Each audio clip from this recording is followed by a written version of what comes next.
छात्राओं, अभिज्ञान शाकुंतलम के अंतर्गत कई छंदों का हमने अध्ययन किया है और रुचिरा छंद जिसका लक्षण है जभौ सजौ गीति रुचिरा चतुर्ग्रहैः, यानी सबसे पहले तो हम ये जानेंगे कि ये संवृत्त है क्योंकि चारों चरणों के लिए एक ही बात बताई गई है। तो इस रुचिरा छंद के प्रत्येक चरण में क्रमशः जभौ सजौ गीति, जभौ मतलब एक जगण एक भगण और सजौ मतलब एक सगण और एक जगण, गीति एक गुरु। इस प्रकार से यहाँ पर जगण भगण सगण जगण और एक गुरु वर्ण होता है। इस प्रकार से इसमें प्रत्येक चरण में, रुचिरा छंद के प्रत्येक चरण में 13 वर्ण होते हैं। छात्राओं, यहाँ पर चतुर्ग्रहैः शब्द भी आया है और उसका तात्पर्य यह है कि चतुः मतलब 4 और ग्रह जो होते हैं वो नवग्रह, आप सभी जानते हैं कि ग्रह 9 होते हैं। तो इस प्रकार से चतुर्ग्रहैः मतलब चतु मतलब 4 और ग्रह 9, तो इस प्रकार से 4 और 9 वर्णों पर यति होती है।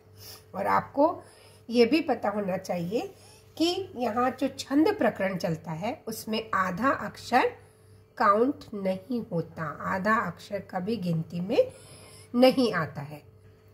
पहली बात यहाँ ये ध्यान देने की है कि जभौ जो पद है यहाँ पर यह द्विवचनांत पद है, मतलब इसमें 2 वचन है, द्विवचनांत पद है तो द्विवचन है इसमें। तो इसमें 2 चीजें कौन कौन सी है, एक जगण और एक भगण।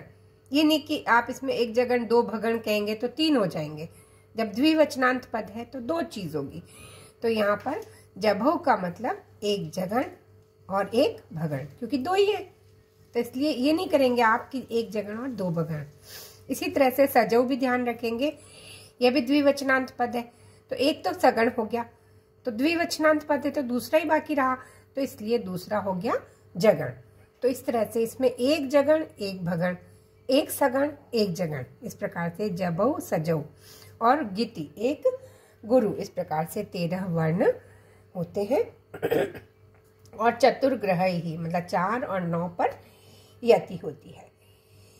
गण लगाने आपको आते हैं। जगण में क्या होता है, ज भान लघु गुरु लघु, भगण में भान स गुरु लघु लघु, सगण में सलगा या सलगम संस्कृत में कहेंगे तो लघु लघु और गुरु, और जगण में ज भान लघु गुरु लघु।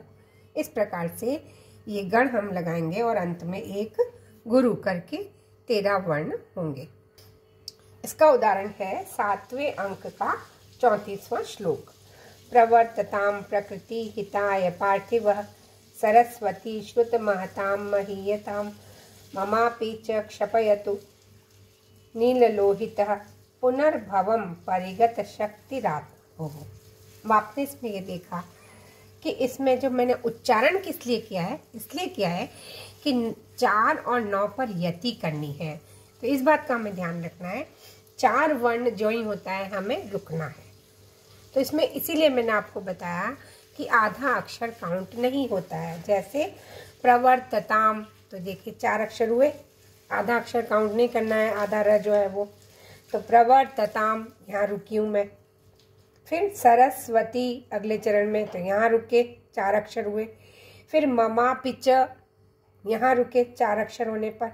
उसी तरह से चौथे चरण में पुनर्भवम, तो जहाँ पर 4 अक्षर होते हैं वहाँ पर रुकना है और उसके बाद में अगले 9 अक्षर उच्चारण करना है उनका। जैसे अब पुनः देख लीजिए, प्रवर्तताम प्रकृति हिताय पार्थिवः, देखिए 4 और 9 पर रुके हैं। इसी तरह से दूसरा चरण भी देख लीजिए, सरस्वती श्रुत महताम महीयताम, तो कहाँ रुके हम, 4 और 9 पर। तो इस तरह से ये रुचिरा छंद का अध्ययन हमने आज किया, जिसका लक्षण है जभौ सजौ गीति रुचिरा चतुर्ग्रहैः, एक जगण एक भगण, एक सगण एक जगण और एक गुरु। इस प्रकार से इसमें प्रत्येक चरण में 13 वर्ण होते हैं और यह समृद्ध है और इसमें 4 और 9 पर यति होती है। 4 और 9 वर्णों पर यति होती है। पुनः पुनः छंदों को अभ्यास कीजिए करने का और उदाहरण पर उसे घटित करने का।